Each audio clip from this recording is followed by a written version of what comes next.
जो संदेश इस समाज में क्रांति ला रहा है, जो संदेश लोगों के जीवन में परिवर्तन ला रहा है।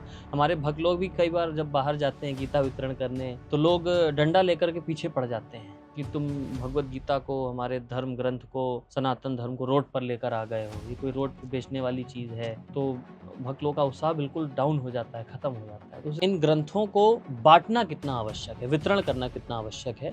भगवान कृष्ण ने कहा है कि तुम बाहर आ जाओ बेटा, उनकी माया तुमको नहीं पकड़ेगी। गांव से गुजरते थे तो बच्चे पीछे पड़ जाते थे, पगला जा रहा है, इसको पत्थर मार देते थे। अरे राजा साहब प्रणाम कर रहे हैं, ये हमसे तो ऐसे पगला है।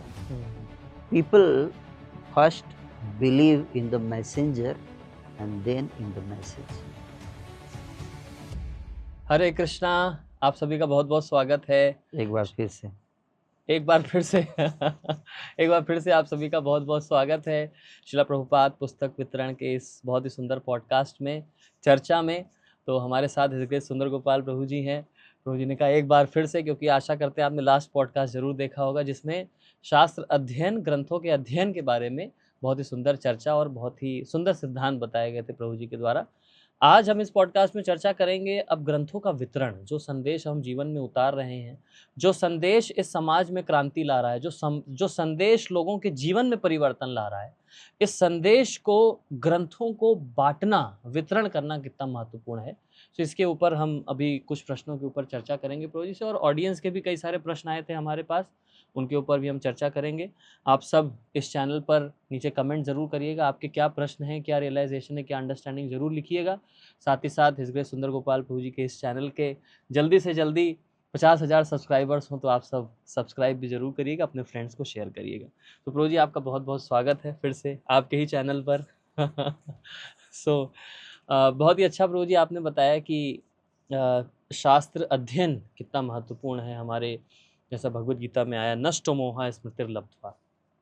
अब प्रभु जी प्रश्न उठता है कि इन ग्रंथों को जब हम बांटना कितना आवश्यक है, वितरण करना कितना आवश्यक है, और ये परंपरा कहाँ से शुरू हुई प्रभु जी? गौड़िया वैष्णव संप्रदाय में हमारे कैसे आचार्यों ने इन ग्रंथों के वितरण की सेवा को शुरू किया, प्रारंभ किया, वो थोड़ा हिस्ट्री हम लोग जानना चाहते हैं कि कैसे हम अपने आचार्यों की हिस्ट्री को हम थोड़ा सा जानना चाहते हैं, वितरण की स्थिति, हिस्ट्री को।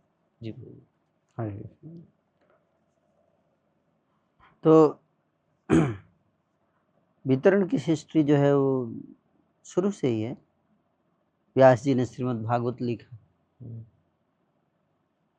और श्रीमद् भागवत लिखने के बाद वाल्मीकि जी ने रामायण लिखा। तो जब व्यास जी ने श्रीमद् भागवत लिखा तो उनको एक सुटेबल व्यक्ति चाहिए था जो इसको बांट सके, डिस्ट्रीब्यूट करे, है ना। तो उन्होंने अपने ही पुत्र सुखदेव जी को ट्रेन किया श्रीमद् भागवत में, जी, है ना। और आप वो कहानी जानते हैं कि कैसे उनके पुत्र थे सुखदेव जी, 16 साल तो गर्भ में ही रहे, बाहर ही नहीं निकले। और जब बाहर निकले तो, है ना, व्यास जी बहुत चिंतित थे कि मेरा बेटा तो बाहर ही नहीं निकल रहा है गर्भ से। भगवान कृष्ण के पास गए। कृष्ण ने कहा कि आप चिंता मत करो, गर्भ में बच्चे को जाके बोलो भगवान कृष्ण ने कहा है कि तुम बाहर आ जाओ बेटा, उनकी माया तुमको नहीं पकड़ेगी। प्रॉमिस किया है उन्होंने। तो जैसे ही व्यास जी ने आए और बोला, तुरंत सुखदेव गर्भ से बाहर निकले और 16 साल के युवक बन गए और घर छोड़ के भागे तुरंत। जी। अब व्यास जी सोचे थे कि बेटा जन्म लेगा तो उसको मैं ट्रेन करूंगा, फिर वो भागवत डिस्ट्रीब्यूशन करेगा। लेकिन बेटा तो भागवत पढ़ा ही नहीं। डिस्ट्रीब्यूशन की तो बात छोड़िए, और वो भागने लगा। तो व्यास जी पीछे पीछे, वो आगे जा रहे हैं, व्यास जी पीछे जा रहे हैं, पकड़ नहीं पाए। ऐसे भागना चाहिए कि कोई पकड़ ना सके। अब व्यास जी क्या करें, उन्होंने एक लकड़हारे को पकड़ा, उन्होंने भागवत के 2 श्लोक उसको पढ़ाए, ट्रेन किया। बोले जंगल में लकड़ी काटो और घूमते रहो, इसको श्लोकों को बोलते हुए, है ना। अहो बकीयम स्तन कालकूटम जिघासया पाय जदप्य साध्वीम लेभे गतिं धात्र्युचितां ततुन्यो कम्बा दयालुं शरणं ब्रजेम। हैं? तो लकड़हारा इसको गाते हुए घूमता रहता था। सुखदेव जी जंगल में बैठे थे, अचानक उनके कानों में लकड़हारे की आवाज गई। व्यग्र हो उठे कृष्ण के गुणों का वर्णन करके। बरहा पीड़म नटवर वपु कर्णयो कर्णिकारः बिभ्रदवासः कनक कपिशं वैजयन्तीं च मालम् रंध्रान् वेणु अधर सुधया पूरयन् गोपवृन्दै बृन्दारण्यं स्वपदरमणं प्राविशद गीत कीर्ति। ये 2 श्लोक गाया और 2 श्लोक सुनते ही वो पागल हो गए। बोले आगे उसको गले लगा ले, बोले और श्लोक सुनाओ, और श्लोक सुनाओ। नहीं होता है कोई गुलाब जामुन दुख खाता है तो और डालो, है ना? इतना आनंद है जी, है ना? सुखदेव जी को और सुनाओ, बोले और कहाँ सुनाओ, स्टॉक में 2 ही है। नहीं और बताओ, और कहाँ मिलेगा? बोले चलो साथ में चलो, हमारे गुरु जी उनके पास बहुत स्टॉक है, 18,000। पीछे पीछे आए, बोले ये तो वही घर है जहाँ जाना हुआ था मेरा।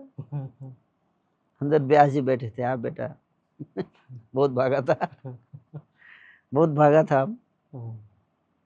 बोले तो पिताजी हैं पापा। हाँ इन्हीं के पास तो है स्टॉक पूरा भरा हुआ 18,000। 2 ही दिया था मेरे को। फिर व्यास जी बोले बैठो बेटा, मैं तो पहले से तुमको समझाना चाहता, तुम भाग गए, घर छोड़ के भाग गए हैं। तो व्यास जी ने फिर उनको 18,000 श्लोक सुनाए, बताए, और फिर उनको कहा कि इसको बांटना है। तव कथामृतं तप्त जीवनम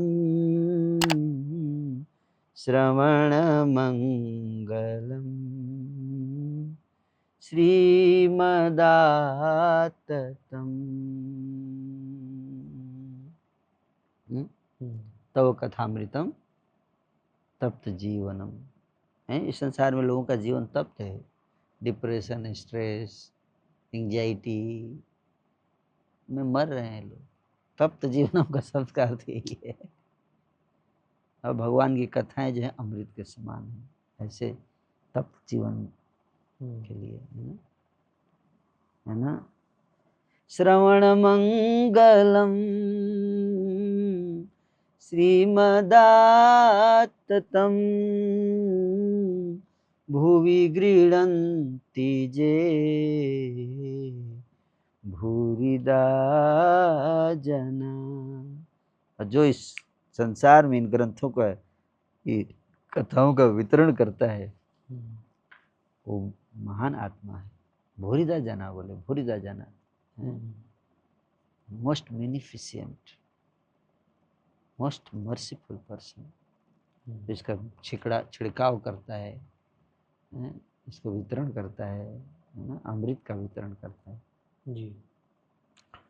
तो ये चीज सुखदेव जी ने फिर राजा परीक्षित को सुनाया। इधर उधर नहीं गए बांटने के लिए, वो सीधे किंग को पकड़े।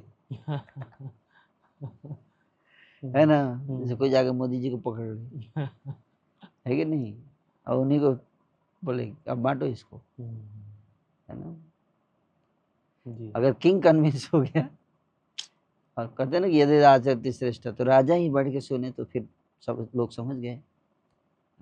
सुखदेव जी तो चलते थे ऐसे, नंगे चलते थे ऐसे, लोग सोचते पगला है।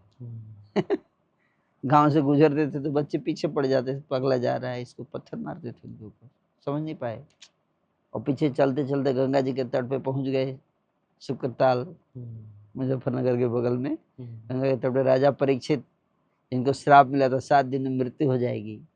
राजा परीक्षित मरणासन अवस्था में बैठे थे वहां पर, और प्रश्न पूछ रहे थे कि मरणासन व्यक्ति को क्या करना चाहिए।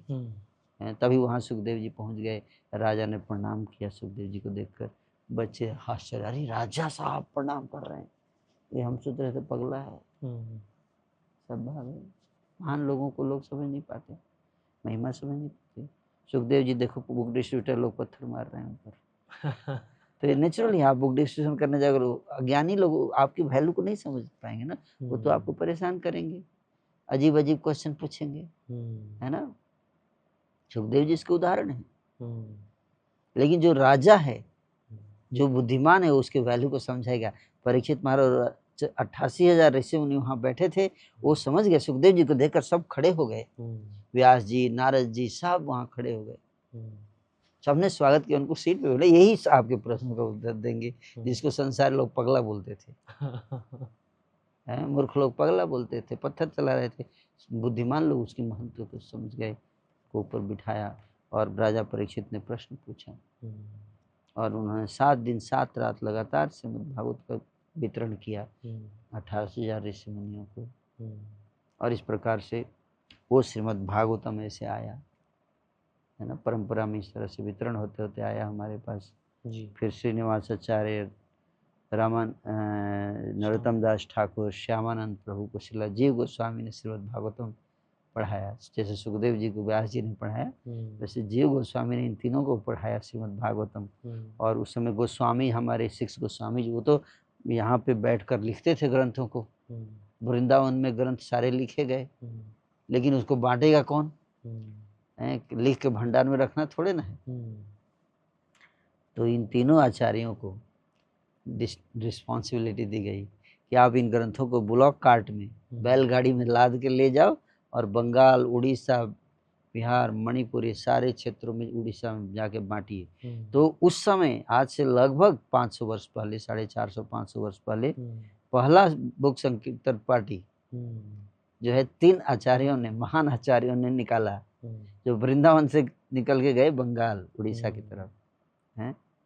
और वो थे ये 3 आचार्य, हमारे श्रीनिवासाचार्य, नरोत्तम दास ठाकुर और श्यामानंद प्रभु, तीनों। और जब वहाँ गए तो बैलगाड़ी में लेके जा रहे थे ग्रंथ, वहाँ का राजा बीरहमवीर था, उसने सारी रात में लोग सो रहे थे, पूरा ग्रंथ चोरी कर लिया। बहुत परेशान हुए। फिर श्रीनिवासाचार्य राजा के यहाँ जाके भागवत सुनाए, उसको भक्त बना दिया। फिर वो ग्रंथ हासिल हो गए, फिर से चोरों ने आके दे दिया, फिर उसको लेकर प्रचार हुआ। तो उस समय हमारे गौड़ी संप्रदाय में बुक डिस्ट्रीब्यूशन शुरू हुआ, फर्स्ट बुक डिस्ट्रीब्यूशन। और बहुत सारे ग्रंथ बंगाली में थे, बहुत सारे संस्कृत में थे। लेकिन फिर ब्रिटिश राज आ गया इंडिया में, और ब्रिटिश राज में सारे जो हमारे संस्कृत और बंगाली दोनों अब लोग समझ नहीं सकते थे। तो इसलिए अब संस्कृत में आप शास्त्र बांटोगे तो कोई पढ़ेगा नहीं, क्या किया जाए, भगवान को चिंता हो गई, है ना। तो एक तरह से अच्छा भी था, क्योंकि ब्रिटिशर्स ने पूरे संसार में कब्जा किया, लेकिन एक अच्छा काम कर दिया, उन्होंने एक लैंग्वेज हर जगह पहुंचा दी थी, इंग्लिश। अब क्योंकि उस समय तक हर जगह का अलग अलग लैंग्वेज है, तो आप जो है वो हर लैंग्वेज में आपको ट्रांसलेट करना पड़ता है, प्रभुपाद जी को, है ना। लेकिन प्रभुपाद जी को भेजा फिर महाप्रभु ने, प्रभुपाद जी ने इंग्लिश में कर दिया, है ना, वन कॉमन लैंग्वेज इंग्लिश। और फिर उसको इंग्लिश में ट्रांसलेट करके फिर प्रभुपाद जी को भेजा गया कि आप जाओ और बाहर बांटो इसको। जब श्रील प्रभुपाद को, है ना, सुखदेव जी ने बांटा, और फिर श्रील प्रभुपाद जी स्वयं भी बांटे, दिल्ली में थे, बांटते थे। और फिर उन्होंने अमेरिका में गए, क्या लेके गए थे अमेरिका में? 40 रुपये पॉकेट में, और ये ग्रंथ लेके गए थे। ग्रंथ ना, ग्रंथ ही पूंजी है इस कृष्णा कॉन्शियस मूवमेंट की, है। और ग्रंथ लेकर गए अकेले, उनके पास कुछ था नहीं, उनके पास पैसा नहीं था। जब बोट से जा रहे थे तो कैप्टन को ही बोले तुम ही एक ले लो ग्रंथ। उस कैप्टन ने लिया, उनको $1,000 अराउंड उनको दिया, फिर उसे उनको, है ना, उन्होंने आगे और प्रचार बढ़ाया। तो इस तरह से इन ग्रंथों के माध्यम से ही तो इस्कॉन खड़ा हुआ है जी, अगर देखा जाए तो जी। इसलिए प्रभुपाद जी इतने जोर देते थे। और वहाँ जाने के बाद भी प्रभुपाद जी ने सारे भक्तों को कहा, हरि नाम संकीर्तन और book distribution, this is our first priority, है ना। और प्रभुपाद जी बोलते थे आपके 3 मिनट के प्रचार से क्या होगा, व्यक्ति सुने, एक ग्रंथ खरीदेगा तो कई दिनों तक पढ़ेगा। ग्रंथ वितरण की सेवा को बृहद मृदंग बोला गया जी, ना? क्योंकि एक मृदंग आप बजाओगे तो आपकी आवाज में भी ज़्यादा से ज़्यादा 200 मीटर, 300 मीटर, 100 मीटर, 500 मीटर तक जाएगी। लेकिन अगर आप एक ग्रंथ यहाँ पे कोई खरीदेगा, वो जाके इंग्लैंड में पढ़ेगा, लंदन में, कितना दूर तक आपकी आवाज़ जा रही है। इसलिए इसको बृहद मृदंग बोला गया है। तो ये हमारी परंपरा है, हमारा फैमिली बिजनेस है ये गौड़ीय संप्रदाय का, है ना। और हमारे गुरु महाराज तो विशेष, है ना, उनकी वो प्रसन्न होते थे ग्रंथों का वितरण देखकर, है ना। कई बार महाराज ने इस बात पे जोर दिया कि भक्तों को इन ग्रंथों का, क्योंकि इन ग्रंथों में भगवान की वाणी है जी। और भगवान की वाणी से लोगों को जब जोड़ेंगे तो लोगों को भगवान की कृपा प्राप्त जी। बहुत अच्छा प्रभु जी आपने बताया ग्रंथों के वितरण का महत्व और कैसे पूरी हिस्ट्री बताई हमारे पूरे संप्रदाय में, starting from Sukhdev Goswami till हमारे आचार्य जीव गोस्वामी, इन 3 आचार्य और प्रभुपाद जी और हमारे करंट आचार्य, इन सब से आपने रिलेट किया। बहुत बहुत धन्यवाद। और अब हम प्रभु जी जानना चाहते हैं कि भक्त लोगों को इंस्पिरेशन मिलता है ग्रंथ वितरण करने का। भक्त लोग जाते भी हैं, निकल करके सड़क पर जाते हैं, रोड पर जाते हैं, स्कूल्स में जाते हैं, कॉलेजेस में जाते हैं, बिजनेस इंस्टीट्यूशंस में जाते हैं। तो कई जगह तो लोग सम्मान करते हैं, बट कई जगह जैसे आपने बताया कि जैसे सुखदेव गोस्वामी को भी लोग पागल समझ के पत्थर मार रहे थे, ऐसे ही कई बार भक्तों को भी कई नेगेटिव क्वेश्चन सुनने को मिलते हैं, नेगेटिव क्वेरीज सुनने को मिलते हैं। तो सब एक पॉइंट इसमें मैं ये समझना चाह रहा हूँ, जैसे लास्ट पॉडकास्ट में आपने बताया था ग्रंथ वितरण के साथ साथ ग्रंथ अध्ययन भी जरूरी है, ताकि हम इन ग्रंथों को प्रेजेंट भी कर सकें सही से। अगर हम प्रेजेंट ही नहीं कर पाएंगे तो सामने वाले के वो जो भी कन्फ्यूजन है वो दूर नहीं हो पाएगा और वो इंटरेस्टेड नहीं होंगे। तो मैं चाहता हूँ आप हमारी ऑडियंस को थोड़ा उत्साहित करें कि क्या पढ़ करके जाने से कितना उत्साह मिलता है वितरण में, उस पर आप थोड़ा सा प्रकाश डालें। क्योंकि कहा गया है कि people first believe in the messenger and then in the message. If you can't believe in the messenger, you not believe in his message. The books are the message. And when you are going to distribute the books, you are the messenger. आप messenger को देखकर लोग book खरीदेंगे जी। हाँ, ये mature व्यक्ति है। आप एक सेंटेंस ऐसे बोल दो जिससे उसको लग जाए हाँ ये इतना मैच्योर व्यक्ति दे रहा है, इसका मतलब जरूर किसी काम का। एक आइडिया आपने कुछ एक सेंटेंस में बोल दिया उसको। जैसे एक भक्त हमारे हैं, वो बुक डिस्कशन कर रहे थे, मधुसूदन प्रभु, ना, दिल्ली मंदिर के हमारे बहुत प्रसिद्ध पुस्तक वितरक हैं, ग्रंथ वितरक, गुरु महाराज को बहुत प्रिय थे। तो वो बता रहे थे कि एक बार गए तो एक व्यक्ति बोला कि मेरे पास टाइम नहीं है इस किताबों को पढ़ने का, मैं नहीं ले सकता। मेरे क्यों? बोले मेरे पास समय नहीं है। तो उन्होंने बोला हाँ आपके पास बिल्कुल समय नहीं, इसीलिए आपको ये किताब खरीदनी चाहिए, क्योंकि मृत्यु कभी भी आ सकती है। इसलिए इससे पहले मृत्यु आए खरीद के पढ़ लीजिए, क्योंकि आपके पास बिल्कुल समय नहीं है। तो उन्होंने नहीं कहा कि तुम बिल्कुल समय नहीं है तुम्हारे पास, तुम ऐसे हो, इतना बिजी हो गए हो, ऐसा नहीं बोला उन्होंने। बिल्कुल सही बोल रहे हैं आप, बिल्कुल सही। तो उसी चीज को कैसे बोला उन्होंने, है ना, ऑफकोर्स। और ये बुद्धि आती है जब हम साधना अच्छा करते हैं। ये बुद्धि कहाँ से आती है? ऐसी एक तो ग्रंथों का पढ़ने से आएगी, जब ध्यान से करने से। Krishna will give you intelligence, ददामि बुद्धि योगम तम मत स्मृति ज्ञानम अपोहनम च। कृष्ण आपको इंटेलिजेंस देंगे। तो इसलिए इन ग्रंथों को बांटने के लिए हमें जो है वो इन ग्रंथों को पढ़ना, उसको अपने जीवन में उतारना, उससे आपके अंदर जो है वो स्पिरिचुअल इंटेलिजेंस आएगा, जिससे आप लोगों को एक्सप्लेन कर पाओगे इसकी इम्पोर्टेंस को, और लोग खरीद इसको लेके लाभ उठाएंगे जी। तो ना, प्योरिटी इज द फोर्स जी। और प्योरिटी आएगी, क्लैरिटी आएगी, है ना, जब हम ग्रंथों को पढ़ेंगे। First clarity, then practice, then purity, है ना। एंड देन प्योरिटी से फिर हम प्रेजेंटेशन, आप लोगों का ट्रैक कर पाओगे इस संदेश के प्रति। तो ये पढ़ने से तो फायदा होता है जी, और पढ़ना चाहिए, तब हम बता पाएंगे। किसी कोई क्वेश्चन पूछ देगा, एक व्यक्ति पूछ दिया गीता तो घर में लड़ाई कराती है। जी। तो आपको सही उत्तर देना पड़ेगा, क्या उसका उत्तर है ना? तो वो चीज़ अगर नहीं बता पाएंगे तो लोग जो हैं वो कन्विंस नहीं होंगे, तो दे विल नॉट टेक। जी, तो जी बता भी दीजिए, ऑडियंस जान जाएगी कि अगर लोग ऐसा कहते हैं कि गीता तो घर में लड़ाई कराती है, तो इस हमारे भक्तों को क्या बोलना चाहिए? लड़ाई तो ऑलरेडी है संसार। गीता थोड़ा लड़ाई कराती है, दुर्योधन लड़ाई कराता है। गीता लड़ाई को है ना कैसे करना है वो सिखाती है, किस कॉन्शियसनेस में लड़ाई करनी है वो बताती है। लड़ाई का कारण तो दुर्योधन जैसे लोग है ना, इसलिए भगवान बता रहे परित्राणाय साधूनाम विनाशाय च दुष्कृतान् धर्म संस्थापनार्थाय संभवामि जुगे जुगे, है ना। यदा यदा धर्मस्य ग्लानिर्भवति भारत अभ्युत्थानम् धर्मस्य तदात्मानं सृजाम्यहम्। धर्म की स्थापना के लिए अवतार लिया हूँ और ये गीता के द्वारा ही धर्म की स्थापना हो रही है। तो गीता लड़ाई नहीं कराती है, गीता तो बताती है कि लड़ाई किस तरह से करना है प्रॉपर कॉन्शियसनेस में। तस्मात् सर्वेषु कालेषु माम अनुस्मर युद्धेच। गीता युद्ध थोपती नहीं है, युद्ध थोपा दुर्योधन ने। भगवान कृष्ण तो गए थे, भाई 5 गांव दे दो बस, हम युद्ध नहीं चाहते हैं जी। लेकिन दुर्योधन के कारण लड़ाई हुई, गीता के कारण नहीं।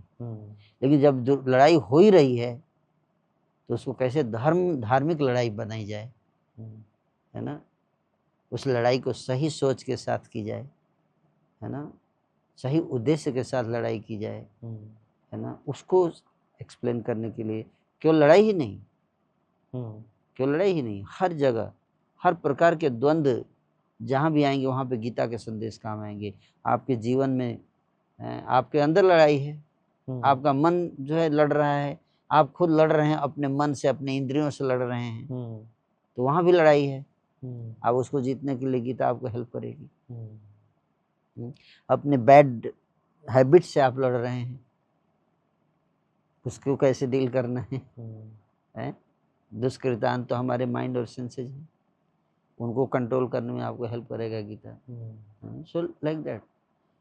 तो भगवत गीता जो है इस अगर लड़ाई, इतने सारे संत जो भगवत गीता पढ़ के जो है भगवान को प्राप्त करते हैं, तो ऐसा नहीं कि भगवत गीता लड़ाई, ये डिसीजन मेकिंग एबिलिटी आपकी बढ़ाती है कि किस सिचुएशन में कैसे डिसीजन लेना चाहिए वो बताता है भगवत गीता जी। जैसे अर्जुन डिसीजन नहीं ले पा रहे थे कि लड़ना चाहिए या नहीं लड़ना चाहिए, है ना, तो अर्जुन के भगवान ने जस्ट गीता पढ़ सुनाकर क्लियर किया कि किस बेसिस पे कोई डिसीजन लेना चाहिए। और ये प्रिंसिपल्स केवल लड़ाई इसके लिए नहीं है, ये केवल कुरुक्षेत्र वार के लिए नहीं था, ये भगवत गीता लाइफ के हर सिचुएशन में जब भी हमको डिसीजन लेना होता है वो इन प्रिंसिपल्स को आप यूज करके सही डिसीजन ले सकते हैं। तो वो डिसीजन मेकिंग जो टिप्स हैं वो भगवत गीता में दिए गए, किन प्रिंसिपल्स पे व्यक्ति को डिसीजन लेना चाहिए, किन सिद्धांतों के आधार पे डिसाइड करना चाहिए कौन सा काम करना चाहिए कौन सा नहीं करना चाहिए जी। What is right, what is wrong, what is material, what is spiritual, what is seen, what is piety जी। all these things are very crystal clear explained जी। प्रभु जी, आपने कहा कि भगवत गीता लड़ाई नहीं कराती, आपने बहुत अच्छे से एक्सप्लेन किया। हमारे भक्त लोग भी कई बार जब बाहर जाते हैं गीता वितरण करने, शास्त्र बांटने, तो लोग डंडा लेकर के पीछे पड़ जाते हैं कि तुम भगवत गीता को, हमारे धर्म ग्रंथ को, सनातन धर्म को रोड पर लेकर आ गए हो, ये कोई रोड पर बेचने वाली चीज़ है। तो भक्त लोग का उत्साह बिल्कुल डाउन हो जाता है, ख़त्म हो जाता है। तो उस स्थिति में भक्त लोग को कैसे डील करना चाहिए जब डीमोटिवेट हो जाते हैं ऐसी स्थिति से? तो भक्त इस सिचुएशन में कैसे डील करें प्रभु जी? और उत्साह बढ़ना चाहिए। जैसे फॉर एग्जाम्पल एक डॉक्टर है और डॉक्टर के हॉस्पिटल में एक पेशेंट है बैठा, हॉस्पिटल में एडमिटेड है, उसका इलाज करना है उसको, और पेशेंट खांस रहा है, उसकी खांसी कंट्रोल नहीं हो रही है और इतना ज़्यादा खांस रहा है, उसका कफ निकलता है और डॉक्टर के ड्रेस पे गिर जाता है, डॉक्टर का ड्रेस गंदा हो गया। तो डॉक्टर को क्या करना चाहिए? गुस्सा नहीं करना चाहिए, भाग नहीं जाना चाहिए, नालायक कहीं क्या मेरे ऊपर थूक दिया, हट तेरा इलाज नहीं करूँगा, है कि नहीं? ऐसे नहीं सोचना चाहिए। और सोचना चाहिए कि कितना सीरियस कंडीशन है इस पेशेंट का, इसका सबसे पहले इलाज करना है। जी। तो उसी तरह से देखो, लोग इतने डिस्टर्ब हैं आजकल, बेवजह के गुस्सा करते हैं। जब हम देखते हैं कि लोग समाज में इतने सदा समुद्विग्न धिया असद्ग्रहा मंदास मंद मतो मंद भाग्या ही उपद्रत, always disturb for no reason, people are disturb. लोग है ना, लोग हमेशा विक्षिप्त मानसिकता में जी रहे हैं। तो इस तरह जो केसेज होते हैं, ये जस्ट प्रमाण है कि ये लोग पागल हो गए हैं, स्ट्रेस डिप्रेशन के कारण कंट्रोल नहीं कर पा रहे अपनी इमोशंस को। अच्छे कार्य के लिए भी डंडा मारते हैं, है ना, अच्छा और बुरा में उनको फर्क खत्म हो गया है। तो इससे हम भक्तों को और उत्साह बढ़ना चाहिए कि भाई बहुत सीरियस कंडीशन है, हमें तो बांटना ही पड़ेगा। ऐसे भी सोच सकते हैं, एक तरीका है सोचने का। जी। एक सौ यार कोई वैल्यू नहीं दे रहा, छोड़ दो, है ना, नहीं, अगर आप छोड़ दोगे तो और ख़राब होगा सिचुएशन। हमें और अपना इससे और प्रेरणा मिलती है कि नहीं नहीं ज़रूर करना चाहिए जी, अब तो करना ही पड़ेगा, नहीं तो, है ना, इतना इमरजेंसी सिचुएशन आ गया, तब भक्त लोग जो हैं वो और उत्साह से बढ़ना चाहिए। और ये नहीं है कि हर व्यक्ति जो है आपके पीछे डंडा लेके पढ़ता है, कुछ लोग पढ़ते हैं, अच्छे लोग भी हैं जी, अच्छे लोग भी मिलते हैं ना। मुझे याद है जब मैं बुक डिस्कशन करता था बेंगलोर में, तो बेंगलोर में मैजिस्टिक वहाँ पे बस स्टॉप है, बस स्टैंड है, वहाँ पे जाके मैं बुक डिस्कशन, तो एक यूथ निकला बस से और मैंने उसको तुरंत पकड़ लिया, तो किताब दिखाया और किताब भी लिया और बाद में उसका कांटेक्ट लेकर मैंने उसको भक्त बाद में ब्रह्मचारी बन गया। अरे वो and he become very serious devotee. ऐसा नहीं कि हर व्यक्ति जो है वो, है ना, हमारा गोपी भाव, तो उसको किस ट्रेन में किसी ने गीता दिया और उसने पढ़ा और देखिए कितना सीरियस डिवोटी बन गया। ऐसे हजारों उदाहरण है जहाँ पे लोगों ने किताबें ली हैं, पढ़ा भी है और भक्त भी बने हैं। लेकिन 100 में कोई 1-2 ऐसे होते हैं और 90% लोग जनरली उनका भी वो विजन नहीं है। तो जो व्यक्ति, कई बार हम ऐसे लोगों से हमें सावधान रहना चाहिए और उससे ज़्यादा इंटरेक्ट नहीं करना चाहिए, जो हम जिनके अंदर निगेटिविटी है उनसे अवॉइड करना चाहिए। नेगेटिविटी की प्रोजी जहाँ से आपने बात करी, तो एक भक्त बता रहे थे कि उन्होंने चैट बॉक्स में लिख के भेजा था कि एक बार वो किसी के पास गए बुक डिस्ट्रीब्यूशन करने, तो वो इस्कॉन के कंट्रोवर्शियल केसेस को लेकर के आने लगे कि इस इस्कॉन के मंदिर में तो देखो लड़ाई हुई थी, बहुत न्यूज़ में आया था, किसी मंदिर का नाम लेकर के न्यूज़ के बारे में बताने लगे। तो उस भक्त को बोलने लगे कि देखो आपके जो भगवत गीता बांट रहे हो उसी मंदिर में देखो ऐसा होता है, तो अब हम क्यों लें तुमसे भगवत गीता, हम क्यों लें तुमसे शास्त्र। तो भक्त पूछ रहे थे प्रभु जी इन सिचुएशंस में हम कैसे डील करें, उसको कैसे कन्विंस करें कि आपको भगवत गीता लेनी चाहिए। मतलब जिसको नहीं लेना होता है वो इस तरह के लॉजिक्स देता है, हमेशा समझना चाहिए, बहाने देता है ना। हर इंस्टीट्यूशन में कुछ इस तरह के नेगेटिव केसेस होते हैं, अनफॉर्चुनेट सिचुएशन है। सुखदेव जी तो श्रीमद् भागवतम में यहाँ तक बता दिए कि कलेर दोष निधि राजन अस्ति ही एको महान गुणा कीर्तना देव कृष्ण से मुक्त संग परम रजते। हे राजन, कलयुग तो दोष का खजाना है, दोष देखेंगे तो फिर, है ना, नहीं कर पाएंगे जी, है ना, लेकिन उसी में कुछ अच्छा गुण भी है जी, है ना। जैसे मान इवन इफ, है ना, इवन इफ जी, है ना, हमें अच्छी चीज़ें कहीं से भी मिल लेनी चाहिए।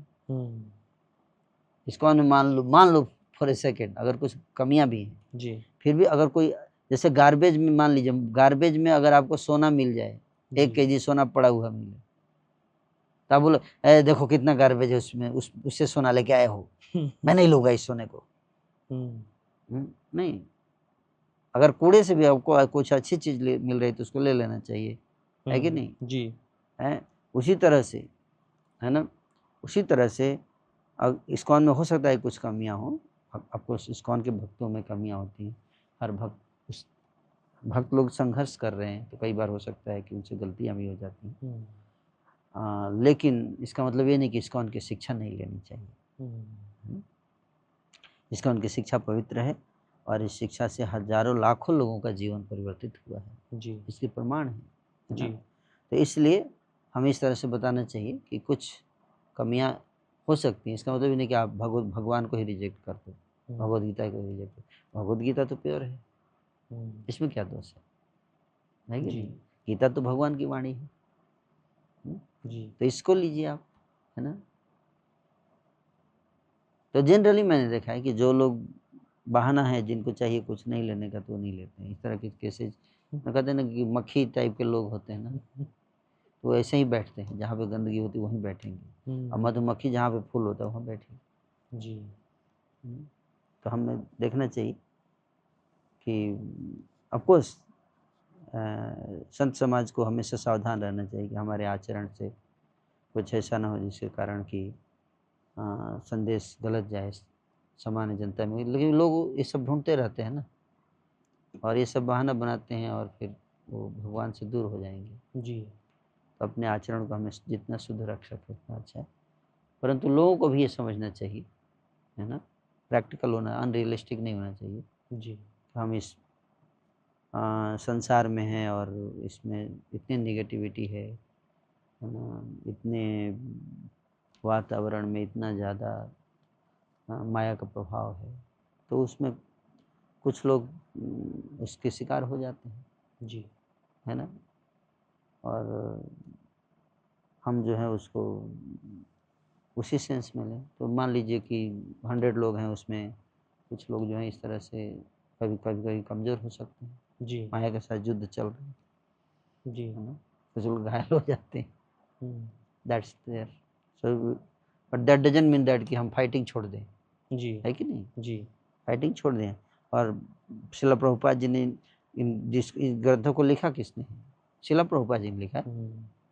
उन्होंने कोई गलत नहीं किया, है कि नहीं। जी ये किताब तो हम आपको एक पार्टिकुलर व्यक्ति का नहीं दे रहे हैं ना, इस्कॉन मेंबर का, किताब तो प्रभुपाद जी ने लिखा है, जी और उनके आचरण में कोई दोष नहीं है। वो तो देखो कितने लोगों का पारसमणि की तरह थे, हिप्पियों को टच करके इतना महान भक्त बना दिए। जी देखो पाश्चात्य जगत के हजारों ऐसे संत हैं जिन्होंने हमारे परम पूज्य गुरु प्रसाद स्वामी महाराज हैं, पिछले 51 साल से 52 साल से नैष्ठिक ब्रह्मचर्य व्रत का पालन, सन्यासी हैं, है ना। नव योगेंद्र महाराज हमारे, है ना, 50वीं साल अभी सन्यास का उनका चलने वाला है ना। कितना पूर्ण ब्रह्मचर्य व्रत का पालन कर रहे हैं, शिला प्रभुपाद जी की किताब और उनके संदेश का। तो ऐसे हजारों संत हैं इसको हम अच्छा कर रहे हैं, तो हमें उसको फोकस करना चाहिए। जी हम इस तरह से बता सकते हैं लोगों को। जी भगवत गीता वितरण करते हैं भक्त लोग कई बार, लेकिन भक्त लोग ये सोचते हैं कि हम इतनी पुस्तकें बांट तो रहे हैं, लेकिन देख रहे हैं उतने भक्त बन नहीं रहे हैं प्रभु जी।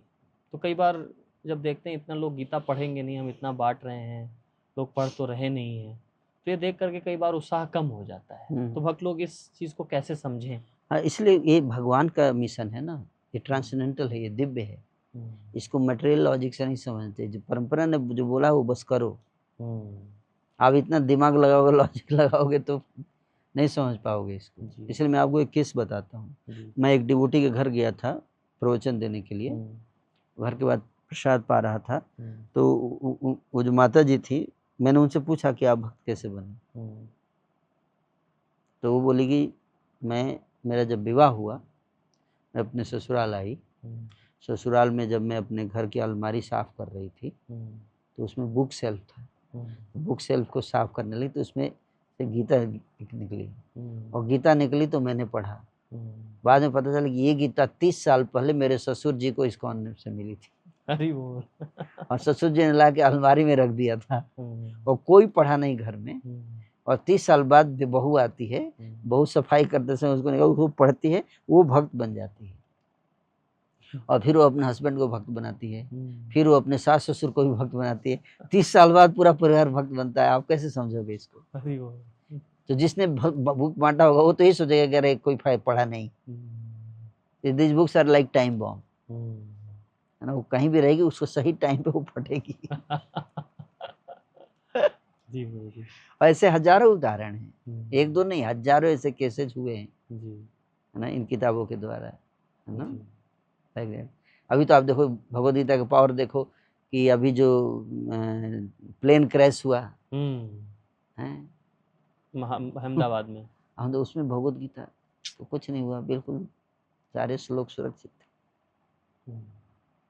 तो ये दिव्यता है इस ग्रंथों में जी। तो उनको मटेरियल लॉजिक हमें नहीं, परंपरा ने जो हमें आदेश, आप कर्मण्येवाधिकारस्ते मां फलेषु कदाचन, जी, मां कर्म फल हेतु नाम मां संगः तु अकर्मणि।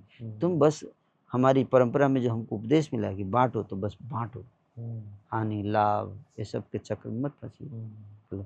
हाँ ऑफ कोर्स आप बांटते हो तो आप उसमें कैसे उसको और अच्छा किया जा सकते हो आप सोच सकते हो। जैसे मैंने भक्तों को बोला कि आप बुक बांटो, साथ में लोगों का कांटेक्ट लो और फिर व्हाट्सएप ग्रुप बनाओ और सबको डालते जाओ और फिर डेली आधे घंटे का क्लास लो भगवत गीता पे और जूम लिंक भेजो सबको, जो आएगा ज्वाइन करेगा उनको एक्सप्लेन करो और धीरे धीरे बहुत लोग भक्त बन जाएंगे। जी, फॉलो प्रोग्राम एक रखना है बस, दैट्स ऑल। ऐसे करके हम भक्त भी बना सकते हैं।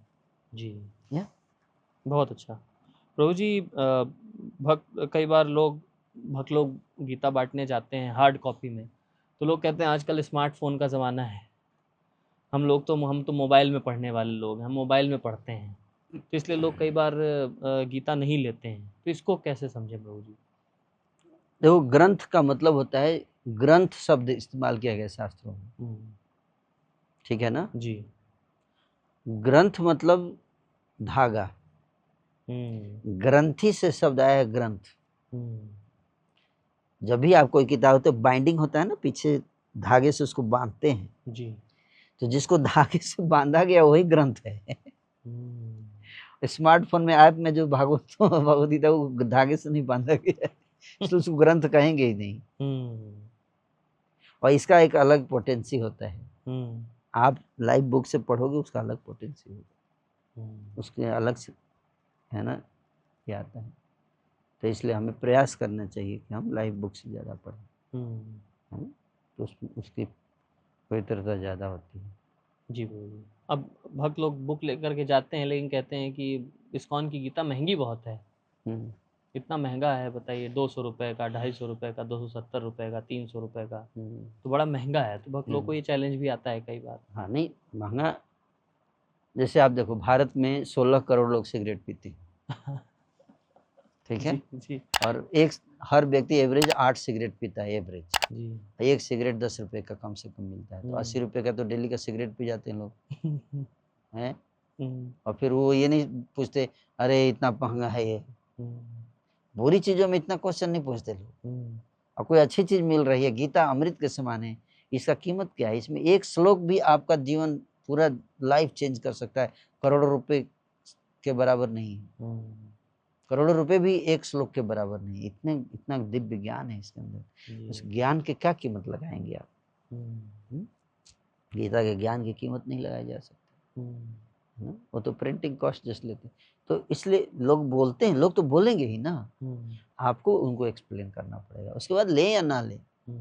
और सबसे इम्पोर्टेंट चीज़ है बुक डिस्ट्रीब्यूटर को ध्यान रखना चाहिए, सबसे इम्पोर्टेंट चीज़ ध्यान रखना चाहिए, आप अपना ड्यूटी करो, फल से आप प्रभावित मत हो, डिस्ट्रीब्यूशन हो ना हो, आप प्रयास करो जी, आप आदेश पालन करो और अपना 100% दो, एफर्ट दो। कहते हैं ना, do your best, pray for the rest and prepare for the worst, है ना, मेंटली बी रेडी कि if nobody will take also no problem, you do your best.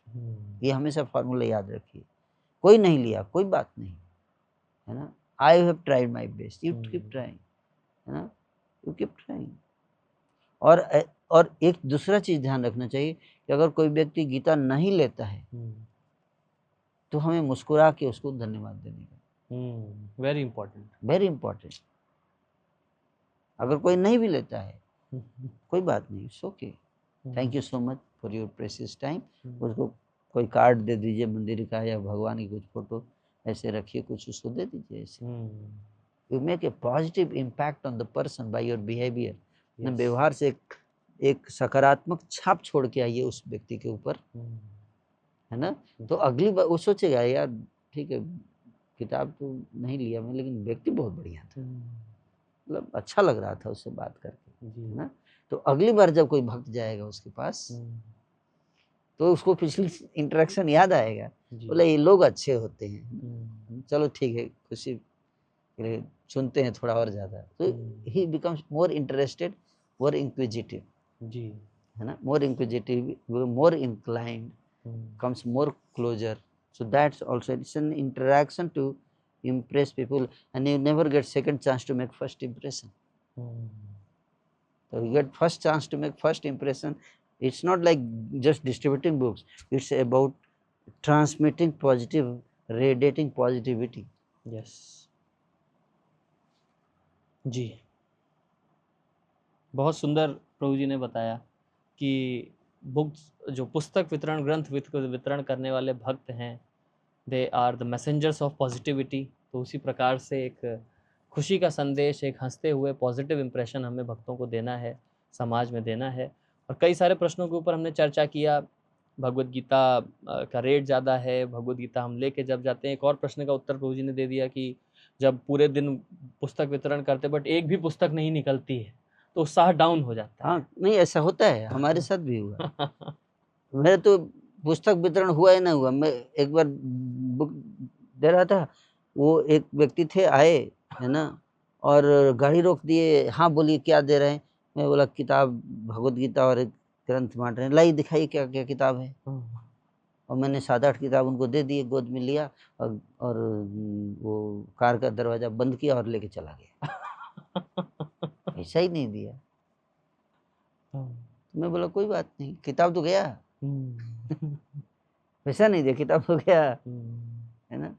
तो उल्टे कोई लिया तो नहीं, उल्टे चुरा के चला गया। तो आपका उत्साह डाउन हुआ फिर प्रभु जी, कैसे मतलब? बहुत डाउन हुआ, बुरा लगा, लेकिन बाद में समझ में आया कि, लेकिन फिर समझ में भी आया, है ना। उस समय तो बुरा लगा, बाद में समझ में आया। कई बार पूरे दिन में 1 या 2 किताब डिस्ट्रीब्यूट होती थी, जी, है ना। हम लोग बेंगलोर में बुक डिस्ट्रीब्यूशन करते थे तो बहुत मुश्किल होता था, लोग पीछे पड़ जाते। एक व्यक्ति तो ट्रेन में, मैं बुक डिस्ट्रीब्यूशन करने गया बेंगलोर में, और मैं उस समय ऑफिस से रोज आता था, ऑफिस से 8 बजे आता था मैं रात को, सुबह 8 बजे 7 बजे निकलता था, ऑफिस में जाता था, फिर वहाँ से आते आते 8 बजे आता था।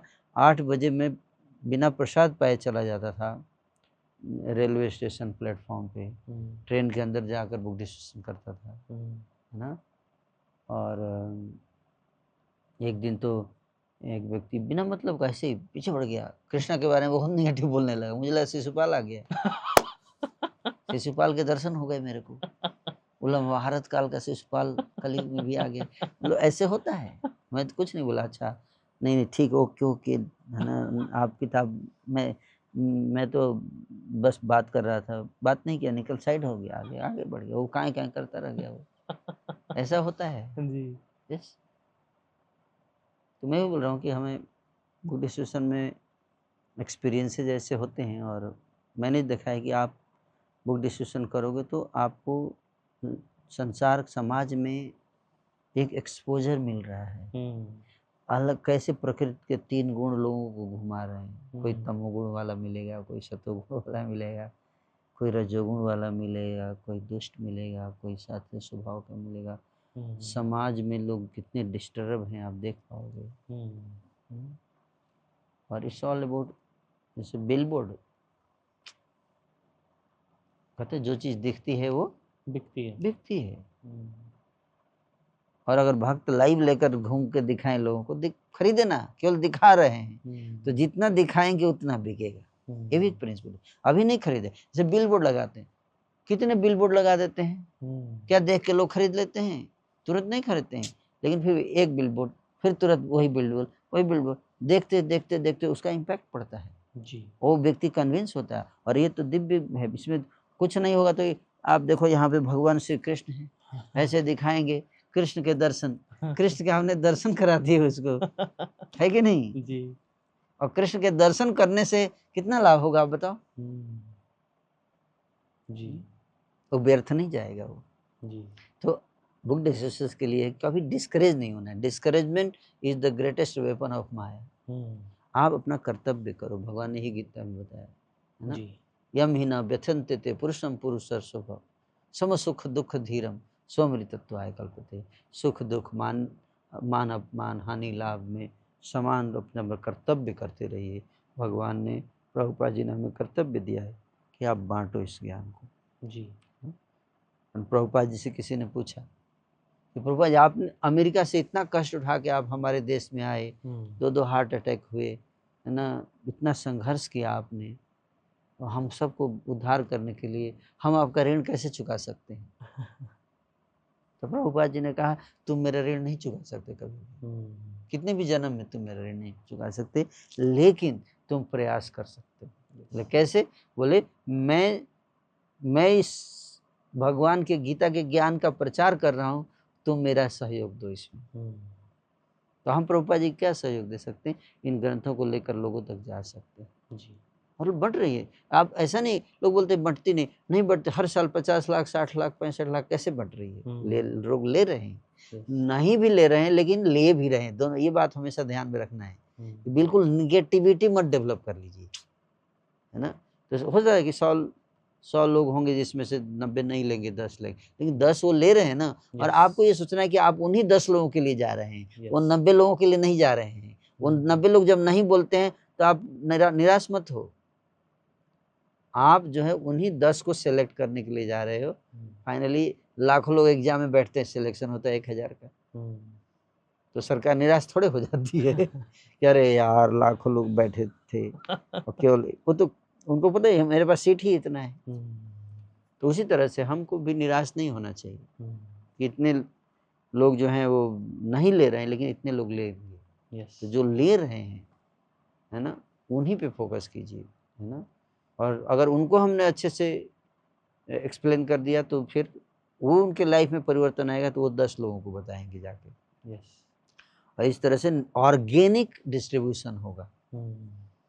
आप समझ बात को? इनऑर्गेनिक डिस्ट्रीब्यूशन नहीं, क्या organic, let it go organically. So that's how ji.